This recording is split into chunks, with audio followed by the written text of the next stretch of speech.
ઈ ગોપીએ પાછું કહ્યું કે હવે આ વખતે આવે ને એટલે મારે એને પકડી લેવો છે અને યશોદામાં પાસે લઈ જવું છે. કૃષ્ણ કે હાલ એ ઈચ્છા પૂરી કરી.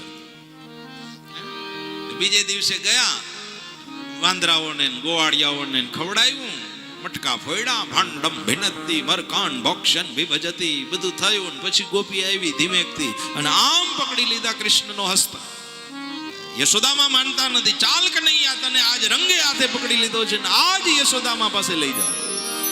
ના તો ઓલા ગોવાળિયાઓ કે છોડી દે છોડી દે, નહીં છોડું. એકદમ લાલ ચોળ થઈ ગોપી ગઈ અને રસ્તામાં ગામનો ચોક આવ્યો ને એમાં સસરા બેઠેલા ગોપીના આમ લાજ કાઢવાનું થયું. અને જેવી લાજ કાઢી ત્યાં કૃષ્ણનો હાથ મુકાઈ ગયો અને એના લાલાનો હાથ પકડાવી દીધો.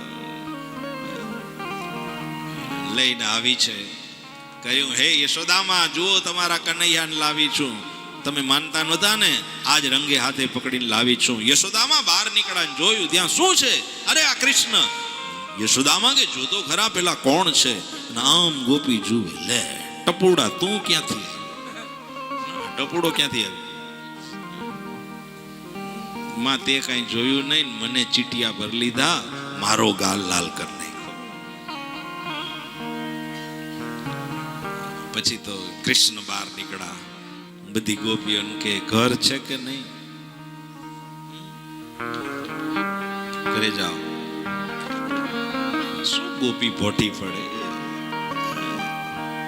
કશ્ચાત કૃષ્ણ લીલાહા. પણ છતાં એને આનંદ આવતો, ખૂબ અંદરથી અનુમોદન થતું, બહુ ભાવ પ્રગટ થતો. એક એક લીલામાં રહસ્ય છુપાયેલું છે. એક વખત બ્રજમાં કઈ પ્રસંગ હશે અને એ પ્રસંગમાં નંદ બાબા કૃષ્ણને લઈને ગયેલા. નંદજીને ત્યાંથી બહાર જવાનું થયું એટલે કૃષ્ણને મૂકવા માટે રાધાજીને બોલાવ્યા અને રાધાને કહ્યું કે તમે કૃષ્ણને ઘરે મૂકી આવો. રાધાજી કૃષ્ણને લઈને ઘરે આવે છે. રાધે મોટા છે, કૃષ્ણ નાના છે. ઘરે આવ્યા. યશોદામાએ પહેલી વખત રાધાજીને જોયા, મનમાં વસી ગયા. કેવા લાગ્યા કે રાધે, આવી સુંદર દીકરી આખા વ્રજમાં ક્યાંય છે નહીં. સાંજે નંદ બાબા ઘરે આવ્યા એટલે પહેલી જ વાત કરી કે હે, સાંભળ્યું? સાંભળ્યું? હા. પેલા તો એમ કેતા ને સાંભળ્યું. સાંભળ્યું એટલે ઈ એમ. હા, 50 બેઠા હોય ને સાંભળ્યું એમ કહે ને એટલે એનો હોય ઈ જ જવાબ દે. કેટલો તાકાત વાળો શબ્દ. સાંભળ્યું. હવે તો ડાયરેક્ટ નામ જ લે છે એટલે કોઈ પ્રશ્ન નથી.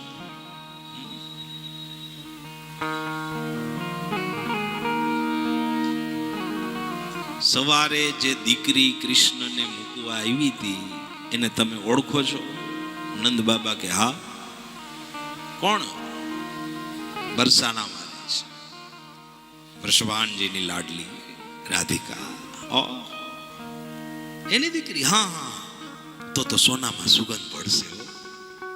શું સુગંધ પડશે? શું વિચારો છો તમે યશોદાજી? કાંઈ વિચારતી નથી. આપણા લાલાની સગાઈ ન્યા કરવી છે. આપણે વહેલી કરી નાખી, વહેલું બુકિંગ, પછી કઈ ઉપાધિ નહીં. તો ખબર ને, હજી આ મોટા થવા દ્યો, કંઈક થાય પછી એને ગમે રજે તો પછી કરાય. અત્યારથી આ બધું શું તમે પણ આટલી ઉતાવળ કરો છો? અરે ગમવાની વાત કરું તો હા, બોલાવો કૃષ્ણને. ગોપાલ અહીંયા આવો. કૃષ્ણ આવ્યા. હા બાબા, હા મૈયા, શું કામ છે? સવારે જે પહેલી દીકરી તને મૂકવા આવી હતી એ ગમે છે? કૃષ્ણ કે હા ગમે છે.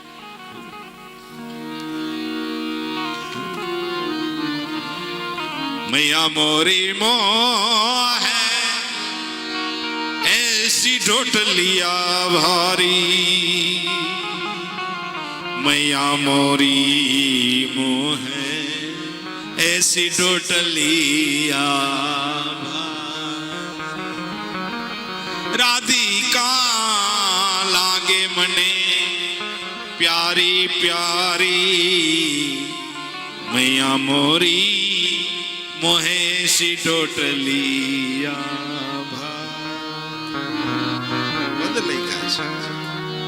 મને ગમે છે. યશોદામાએ સાંભળી લીધું, કૃષ્ણએ હા પાડી દીધી, હવે કોઈ રોકી નહીં શકે. યશોદામાનો ઓર વિશ્વાસ વધી ગયો. બીજે દિવસે યશોદાજી સીધા રાધાજીના ઘરે પહોંચી ગયા. નંદરાણી પધાર્યા છે. પધારો પધારો નંદરાણી, આજ અમારી ઘરે. તો કે હા, અહીંથી નીકળીને એટલે એમ થયું ઘાયલને જરાક થાતી જાવ. બહુ સારું થયું. કાલ રાધા આવી હતી, આવી દીકરી મેં ક્યાંય વ્રજમાં જોઈ નથી. ખરેખર સુંદર દીકરી છે. રાધાની માં કહે છે, હા, તમારા જેવા વડીલોની કૃપા, ઠાકોરજીના આશીર્વાદ બધું જ છે, બહુ સારું છે. તો કે નહીં, આવી દીકરી ક્યાંય વ્રજમાં નથી. ને એવા વખાણ કર્યા, એવા વખાણ કર્યા. અને પછી કહ્યું કે મારો કૃષ્ણ કેમ લાગે છે. ત્યાં તો રાધાની માં કે ઈ ચોર નહીં, હું તો શું પણ આખું વ્રજ કોઈ દીકરી નહીં. આજ વાત કરી યશોદામાં, હવે કોઈ દી આવી વાત ન કરતા. એવું અપમાન કર્યું, એવું અપમાન કર્યું. યશોદામાજી ને ત્યાંથી નીકળવું ભારે. આ બાજુ કૃષ્ણને ખબર પડી કે મારી માનું અપમાન થયું. જોઉં છું હવે અને કોણ બચાવે છે. લે, થોડાક દી થયા અને એવી લીલા પ્રભુએ રચી કે રાધાજીને મૂર્છા આવી ગઈ. રાધાજી મૂર્છિત થઈ ગયા. કઈ બોલે નહીં, ચાલે નહીં, પલંગમાં સુતા જ રહે. મૂર્છિત અવસ્થા. પ્રેમ અવસ્થા મૂર્છિત કરે છે. એનો અર્થ એ થાય એ મૂર્છા.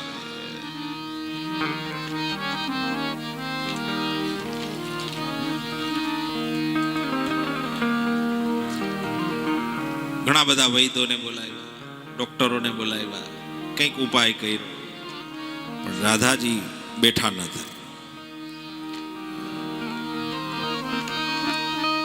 કોઈ આવીને કહ્યું કે આવું કંઈક થાય ને તો એ નંદ બાબાનો લાલો કંઈક જાણે છે, તમે એને બોલાવી આવો ને તો કદાચ બેઠા થવા હોય તો થાય. તો કે એમ, એ કંઈક જાણે છે? તો કે હા, એ બહુ જાણે છે, એ બધું જાણે છે, તમે એને બોલાવી આવો. રાધાની માં કીર્તિજી કહેવા લાગ્યા કે કેમ બોલાવ? યશોદા માને તું અપમાન મેં કરેલું છે, કેમ જવું? તો કે નહીં, ક્ષમા માગી લ્યો, એ તો ક્ષમા કરી દેશે. તમે ક્ષમા માગી લ્યો. દીકરી માટે તમે આવું બહુ વિચારી રાખો એ સારું ન ગણાય.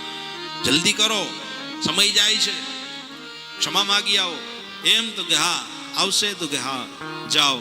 કીર્તિજી આવે યશોદામાના ઘરે અને યશોદામાને કહે છે, હે યશોદામા, મારી રાધાને કંઈક થઈ ગયું, તમારો કનૈયો કંઈક જાણે છે, મોકલો ને. યશોદામાં કે મારો કનૈયો ચોરી સિવાય કાંઈ જાણતો નથી, એને ચોરી કરતા જ આવડે છે અને નહીં આવે. એવું ના કરો, તમે એને મોકલો. ત્યાં નંદ બાબા આવ્યા. નંદ બાબાએ કહ્યું, જવા દો, કૃષ્ણ અહીંયા આવો, જાઓ, રાધાજીના ઘરે જાઓ. યશોદામાન સામે જોઈને કૃષ્ણ કે હે માં, જાઓ જાઓ, હું જાઓ? યશોદામાં કે હા, બધું પૂછી પૂછીને કરસ ને.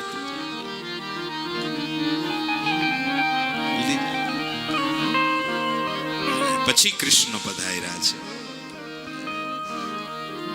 મારે જાવું બરસાના ગા, એ મારે કરવા પ્રભુજી ના કામ. મારે જાવો બરસાના ગા, એ મારે કરવા પ્રભુજી ના. બરસાના બધાય રાધાજી ના ઘરે આવ્યા. ગોપીઓનો સમૂહ ત્યાં એકઠો થયો છે અને કૃષ્ણ આવ્યા. બધી જ ગોપીઓને કહ્યું, ખસી જાઓ, ખસી જાઓ. જાણે મોટા ડોક્ટર આવ્યા હોય એમ આજ કૃષ્ણ આવ્યા છે. શું થયું? રાધાજી મૂર્છા જોવા દે, ગંભીર થઈને ઓલા બધા પૂછે, કનૈયા બરાબર થઈ જાય, શાંતિ રાખો.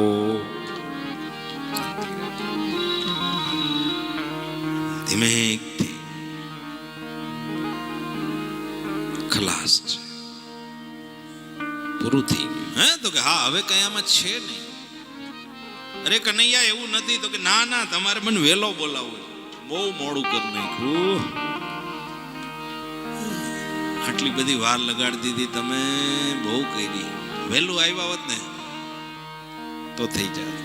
તો કે ના ના, એવું નથી, જરાક જો ક્યાં કઈ છે, કઈક ઉપાય તો હશે ને. જોવું જોઈએ, તમે ચેક કરવા દો મને. તમે બહુ બોયલા બોલ થાવ માં બધા કે આમ કરે. પછી ચાલુ કર્યું કૃષ્ણ. પછી કહ્યું કે તમારા ભાગ્યમાંથી આ દીકરી ગઈ. તમારા ભાગ્યમાં આ દીકરી નથી. આ દીકરીને જો પારકી કરી દો ને તો બેઠા થવા હોય તો થાય. એ ગેરંટી નહીં હો. પારકી કરતી શું કરવું? તો કારણ સગાઈ કરી નાખો. અરે અત્યારે ક્યાં ઘર ગોતવા જવું? ત્યાં તો ગોપીઓ કે અરે યશોદામાં આવ્યા હતા ને એના જેવું ઘર કેવું હોય, અને જલ્દી તમે નક્કી કરી નાખો. તમે સાવ ઢીલા ન પડો, બહુ વિચારે રાખો માં. અને ત્યાં તો શ્રીફળ ને ચૂંદડી ને કંકુ ને લઈ અને રાધાની માતા કીર્તિજી આવ્યા યશોદામાના ઘરે. અને યશોદામાને કહ્યું, હે યશોદામા, મારી દીકરી તમારા કનૈયાને આપી. યશોદામા કે જોતી જ નથી, મફતે નહીં. પછી કે એવું ન કરો. ત્યાં તો ઉંબરે શ્રીફળ મૂકી દીધું, ઉંબરે કંકુ આમ ચાંદલા કરી દીધા. સગાઈ થઈ ગઈ. થઈ ગઈ. આ કેવી સગાઈ? આવી જ સગાઈ હોવી જોઈએ. લાખોના આંધણ દઈ દઈએ સગાઈ કરવું પડે.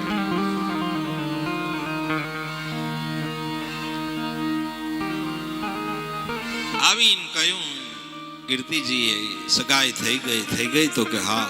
કૃષ્ણ કે હવે જોવું જોઈએ. આમ ઉપરથી મોરપંખ કાઢ્યું, મોરપંખ કાઢી અને આમ રાધાજીના માથે ફેરવું. કઈક બોલ્યો, હું બોલ્યો એ ખબર નહીં, પણ રાધાજી બેઠા થઈ ગયા.